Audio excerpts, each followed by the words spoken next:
So, little correction, I'm not the director of the Finnish Game Developers Association, I'm the director of Neo Games and I'm the representative of Finnish Game Developers Association. So, and I'm also the representative of Teekkarien program. So hang on, I'm changing hats when I speak. So yeah, but I'm telling some stories about the what is going on or how the Finnish games industry looks like at the moment. As we all know, the Finnish games industry has been growing quite a lot. So there has been topics in media and people asking me frequently, is the games industry going to be the next Nokia? Still, I don't have a valid answer for that, but let's face the fact that we are heading to somewhat that direction. But how the games industry looks like at the moment? Well, the facts and the figures don't lie too much usually. If you take a look at the Finnish games industry, the truth is that we have been growing. We made our first study about the industry in 2004, and in 2004 the turnover of the industry was 40 million euros, and it was the turnover of the core, meaning the game development and game service providers. Now 2013, our estimate, we still haven't got all the figures, but our estimate is that the turnover of the industry is nearly 1 billion euros. So at least it's 900 million euros at the moment. And as you can see, we have been growing, or the industry has been growing quite a lot from the previous year, 2012. I don't know what is going to happen in year 2014, I mean this year, because it's very hard to predict different kind of turns and twists of the games industry. But all I can say from my point of view and from the industry point of view, that the games industry seems to be at the moment very healthy. There is superstar companies like Supercell and Rovio. There is a lot of old companies, old dogs like Remedy, Housemarque, Redlinks and others who have been doing good business for years and are at the moment going very strong.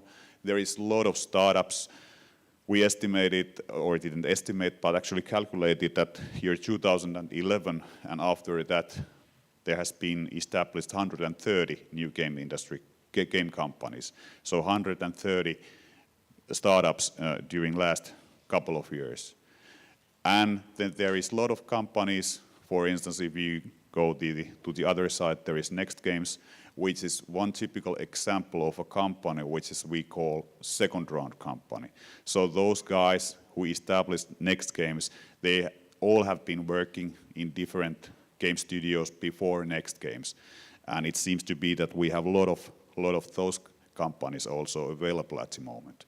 So people who actually know what they are doing in the business. So from money-wise, it seems to be going quite well. And actually, if we take a look at the figures a little bit deeper, we notice that there is this kind of figure which is quite often used. It's called CAGR, the compound annual growth rate. So it basically shows that the Finnish games industry has been growing around 40% per year from year 2004. Meaning that if you would have invested 40 million euros in 2004, now you would have 900 million euros. So in a way it shows that okay, this is not a short-term thing which is happening by chance or by accident, or there is a lot of luck involved, but this is something which has been very steady progress from 40 million to 900 million. And of course there is some luck also always involved this kind of business, but there is no luck for those who don't know what to do. So basically, I would say that from that point of view, we have proven as an industry that we are not some one-hit wonder, so to speak. Well, but behind all this success or all these figures, there is people. And we estimate that at the moment there is 2,400, 2,500 people working, employed in the games industry. So if you think about the number of people working in the games industry is not very big at the moment. But on the other hand, if you take a look, if you ask for the companies that, okay, how many employees you are going to recruit in next 12 months? We did it actually last October, and we asked that question from 20 companies, and the total number of people they were going to employ during next months was 150. So my kind of expectation is that if we estimate that at the moment we employ as an industry, or the games industry employs 2,400, 2,050, 500 people, it's going to be quite near 3,000 people in the end of the year 2040. So it means, well, basically, I have said it many times before, that we need all hands on the deck. So if you are interested in game development, if you are interested in working in the games industry, I think that this is very good chance for you to get employed in the games industry, or even start up your own company.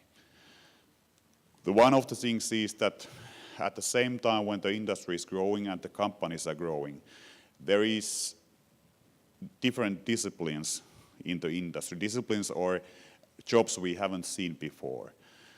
Well, for instance, if we think about the technological development, there is huge demand for people who know something about networks or clouds or this kind of stuff. But there is also people working in the industry who have background in HR, in PR, marketing, data mining, analyzing the data, doing that kind of stuff.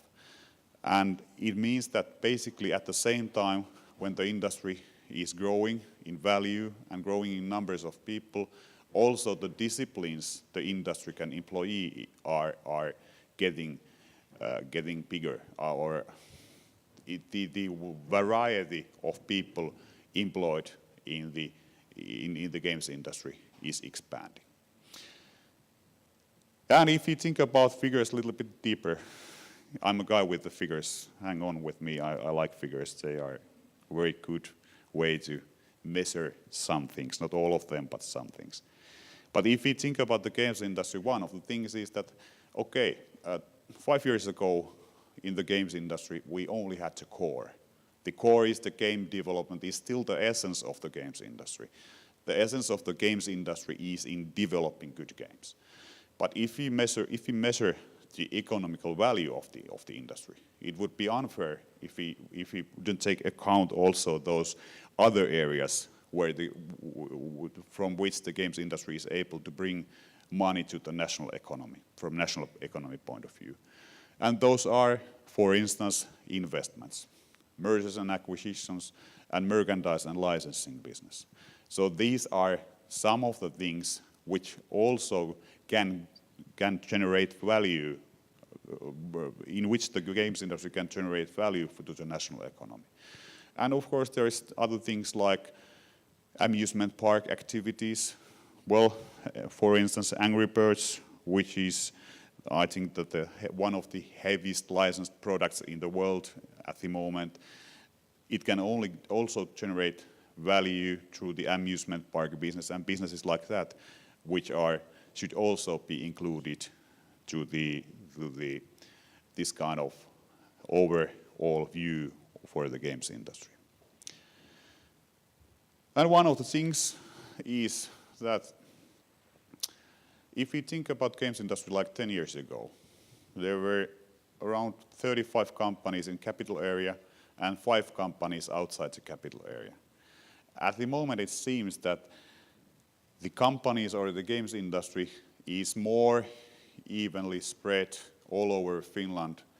There is companies in places like Turku, which always amazes me. I'm from Tampere myself, so every time when people in Turku can do something right, it amazes me a lot. But there is quite a lot of game development going on, for instance in Kotka, Kouvola, Oulu, Tampere, Joensuu, places like that most of you have never heard about, so which are heavily outside the ring tree. So this is kind of one of the things in the games industry that it's not Helsinki-centric anymore. It's not capital area-centric centric anymore. And I think that it's a good progress. If you think about the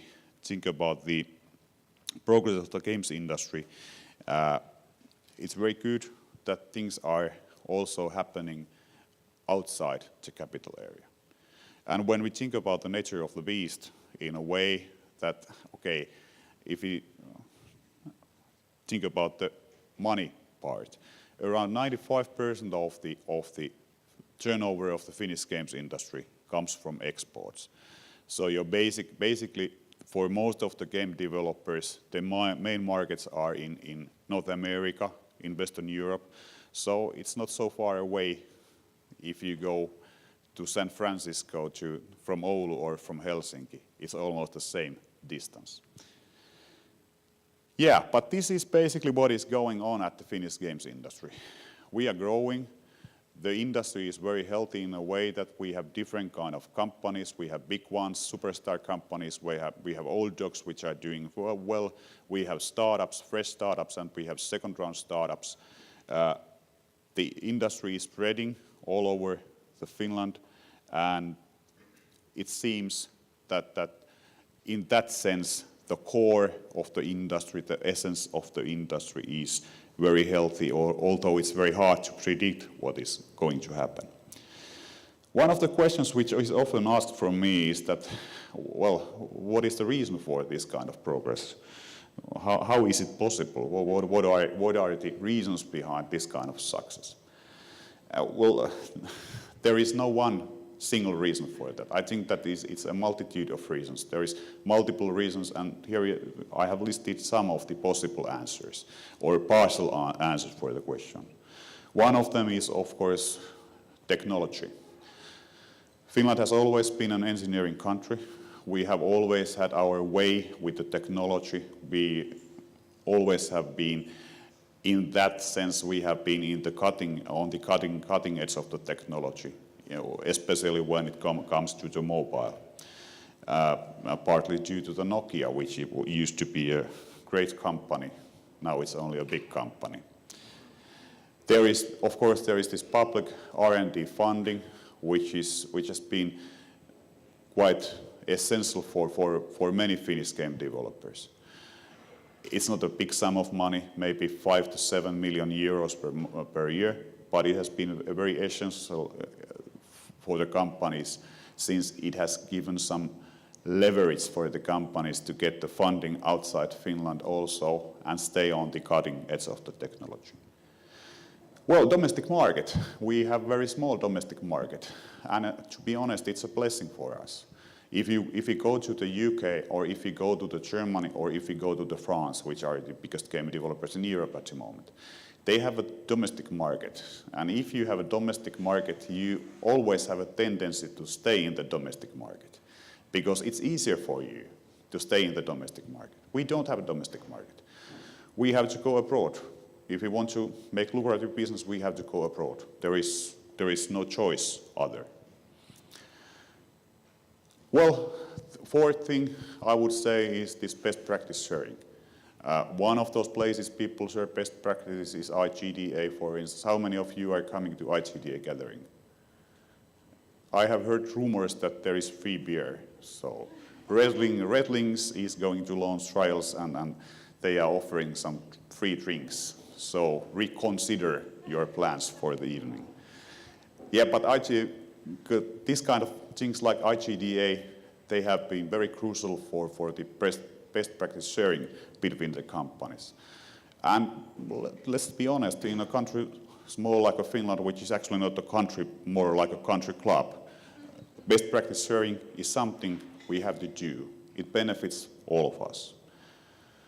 Strong game developers company, I refer again to the IGDA, but I refer also to Finnish Game Developers Association, and this kind of communities which have been giving a lot of value, this kind of soft value for the games industry. Soft values usually create quite a hard results, to be honest. Yeah, but this is basically what I had to say about the state of the industry. One more thing is this, that if you are interested in funding, or if you have some ideas which would be suitable for the Tekes Skene program, I will be available here to until 4 o'clock. So let's have a discussion and see if there is something we can do for you from the Tekes point of view. But that was almost all about it.